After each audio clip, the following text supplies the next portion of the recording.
weeks on 96.3 Nation FM. My name is Mariam Bishar. Most bankable host Brian Aseli. Right now in conversation is we're going to be having a conversation about things just to touch on about climate and how technology can be utilized in that. Amongst other things, I think we need to talk about the Nairobi Declaration. Kidogo too, so that we see what's really going down. Yeah. Definitely my first question for our guest today, who is Esther Mutuma. She is the founder and CEO of Boreka Group, which is using, as you said, like natural and nature-based solutions to mitigate climate change.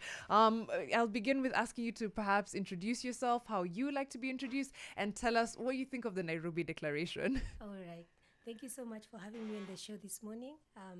Esther Mutuma is the name that's commonly known in the space. Yes. And we at Boreka are actually walking the talk. We like to say we walk the talk. We don't do the talking, but we take action.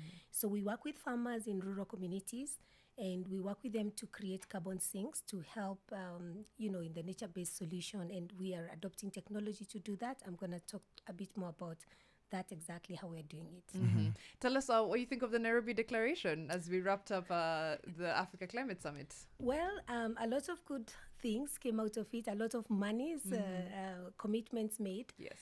It's nice to have a position, a common position as a continent. It's great to be going to COP in Dubai in a couple of months to be saying, as Africa, this is what we think we should be doing. So all good.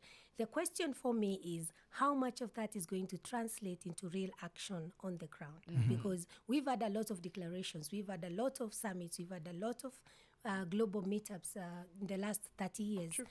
The question is, what are we exactly doing in relation to those declarations? I love what you're saying, and I'd like to just touch on one point in particular on how the global north is, that's according to the African nations. They've given a declaration that the polluting nations must pay 100 billion annually.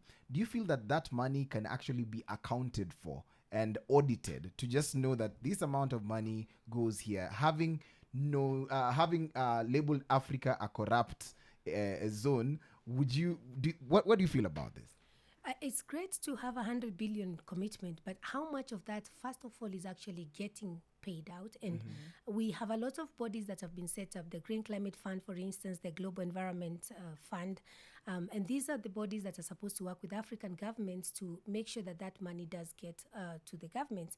But one of the things that cannot be ignored is the role that the private sector plays in all of this, because governments can only do so much. They can do the policy, they can do regulations, they can do a lot of the things that create the space for it, but the actual implementation must be left to somebody, and sometimes it's not necessarily government alone. So yes, it's good to hear $100 billion. It's a very nice figure. Yeah, it is. Big figure. Big figure. The question is, how much of that actually gets to the ground to do what needs to be done? We are talking two things. We are talking reduction emission, so doing things that help us reduce the amount of emissions that we are currently giving out to the environment. And we are talking also creating natural carbon sinks through sustainably managing what's already there, protecting what is already there, and restoring what has already been destroyed, because you have a lot of destruction that's taken place over the years. We'll come back and talk about a little bit about how technology is helping to accelerate this, and exactly, how Boreka is doing that. We've got some UG and Mr. Easy with Dance For Me, and French Montana with Freaks featuring Nicki Minaj. It's your boy Easy.